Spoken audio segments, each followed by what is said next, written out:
খাদিজা রাদিয়াল্লাহু তাআলা আনহা ও চাচা আবু তালিবের মৃত্যু এবং তায়েফের ঘটনার পর স্বাভাবিকভাবেই মহানবী সাল্লাল্লাহু আলাইহি ওয়াসাল্লামের মন কিছুটা খারাপ ছিল। তিনি যাচ্ছিলেন এক কঠিন সময়ের মধ্য দিয়ে, আর এই সময়ই আল্লাহ তাকে দিলেন তার জীবনের সেরা উপহার মিরাজ। মিরাজ শব্দের অর্থ হচ্ছে ঊর্ধ্বগমন। এই রাতে মহানবী সাল্লাল্লাহু আলাইহি ওয়াসাল্লাম সপ্তম আকাশে যান এবং সরাসরি আল্লাহর সাথে কথা বলেন। মিরাজের ঘটনা ঘটে হিজরতের ১ বছর আগে। এই রাতটিকে আল ইসরা ওয়াল মিরাজ বলা হয়। ইসরা হচ্ছে মক্কা থেকে জেরুজালেমে আল আকসা মসজিদ পর্যন্ত সফর, আর মিরাজ হচ্ছে আল আকসা থেকে সপ্তম আসমানের সফর। মহানবী সাল্লাল্লাহু আলাইহি ওয়াসাল্লাম বলেন, এক রাতে তিনি কাবার কাছে ঘুমিয়েছিলেন। এমন সময় জিব্রাইল আলাইহিস সালাম তার কাছে এসে তাকে ঘুম থেকে ডেকে তুললেন। মহানবী সাল্লাল্লাহু আলাইহি ওয়াসাল্লাম দেখলেন জিব্রাইল আলাইহিস সালাম একা নন, তার সাথে রয়েছে একটি জন্তু যার নাম বোরাক। বোরাকের ব্যাপারে মহানবী সাল্লাল্লাহু আলাইহি ওয়াসাল্লাম বলেন, এটি দেখতে অনেকটা ঘোড়ার মতো। এটি ছিল নবী রাসূলদের বাহন, আর যতদূর দৃষ্টি যায় ততদূর বোরাকের এক কদমের সমান। জিব্রাইল আলাইহিস সালাম মহানবী সাল্লাল্লাহু আলাইহি ওয়াসাল্লামকে বললেন, আল্লাহ এখনই আপনার সাথে দেখা করতে চেয়েছেন, এবং তিনি মহানবী সাল্লাল্লাহু আলাইহি ওয়াসাল্লামকে বোরাকে পিঠে চড়িয়ে রওনা হলেন। মহানবী সাল্লাল্লাহু আলাইহি ওয়াসাল্লামকে মক্কা থেকে প্রথমে নিয়ে যাওয়া হলো জেরুজালেমে, মসজিদুল আকসায়। মহানবী সাল্লাল্লাহু আলাইহি ওয়াসাল্লাম মসজিদুল আকসার বাইরে খুঁটির সাথে বোরাককে বেঁধে রেখে ভেতরে গেলেন আর 2 রাকাত নফল নামাজ আদায় করলেন। কোনো কোনো বর্ণনায় আছে তিনি সেখানে পূর্ববর্তী নবী রাসূলদের সাথে ইমাম হিসেবে 2 রাকাত নামাজ আদায় করেন।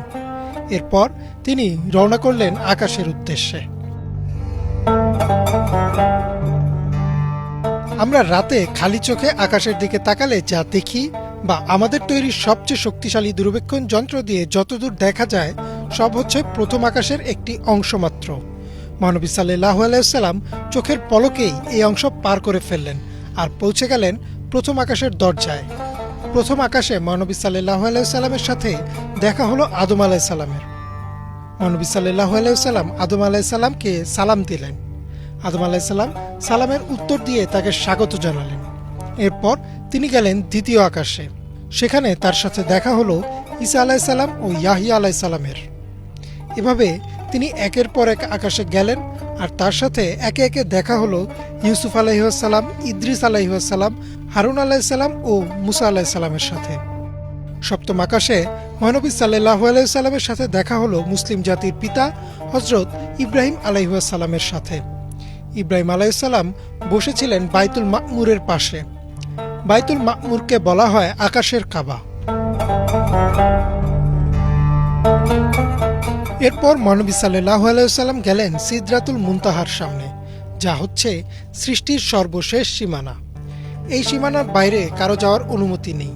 তাই জিব্রাইল আলাইহিস সালাম সিদরাতুল মুনতাহার সামনে এসে দাঁড়িয়ে গেলেন। মহানবী সাল্লাল্লাহু আলাইহি ওয়াসাল্লাম একাই সামনে গেলেন আর আল্লাহর সাথে তার সাক্ষাৎ হলো। মহানবী সাল্লাল্লাহু আলাইহি ওয়াসাল্লাম সরাসরি আল্লাহর সাথে কথা বলেন। এই সাক্ষাতেই মহানবী সাল্লাল্লাহু আলাইহি ওয়াসাল্লামকে দেয়া হলো ফরজ নামাজ। আল্লাহ তাকে দিনে 50 ওয়াক্ত নামাজ দিলেন। তিনি যখন ফিরে আসছিলেন তখন মুসা আলাইহিস সালাম তাকে বললেন, আপনার উম্মত 50 ওয়াক্ত নামাজ আদায় করতে পারবে না, আপনি আরো কমিয়ে নিয়ে আসুন। মহানবী সাল্লাল্লাহু আলাইহি ওয়াসাল্লাম আল্লাহর কাছে ফেরত গেলেন। আল্লাহ 5 ওয়াক্ত নামাজ কমিয়ে 45 ওয়াক্ত করে দিলেন। এরপর মুসা আলাইহিস সালাম আবারও বললেন, এই নামাজও অনেক বেশি, আপনার উম্মত পারবে না। মহানবী সাল্লাল্লাহু আলাইহি ওয়াসাল্লাম আবার গেলেন। আল্লাহ আরো 5 রাকাত কমিয়ে দিলেন। এভাবে কয়েকবার তিনি আল্লাহর কাছে গেলেন। অবশেষে নামাজ কমতে কমতে 5 ওয়াক্তে আসলো। মুসা আলাইহিস সালাম এর পরেও বললেন, এটাও অনেক বেশি। কিন্তু মহানবী সাল্লাল্লাহু আলাইহি ওয়াসাল্লাম আরো একবার আল্লাহর কাছে যেতে লজ্জা পাচ্ছিলেন। সেই 5 ওয়াক্তই ফরজ হলো মুসলিমদের উপর। কিন্তু আল্লাহ ঘোষণা দিলেন যে এই 5 ওয়াক্ত নামাজ আদায় করবে তাকে 50 ওয়াক্তের সওয়াব দেয়া হবে। এই যাত্রায় মহানবী সাল্লাল্লাহু আলাইহি ওয়াসাল্লাম জান্নাত ও জাহান্নামের দৃশ্যও দেখেন। পরে তিনি বোরাকের পিঠে চড়ে আবার ফিরে আসেন মক্কায়। এই সম্পূর্ণ ঘটনাটি ঘটে এক রাতে। পরদিন যখন তিনি এই ঘটনাটা বললেন, মুশরিকরা হাসাহাসি করতে থাকে।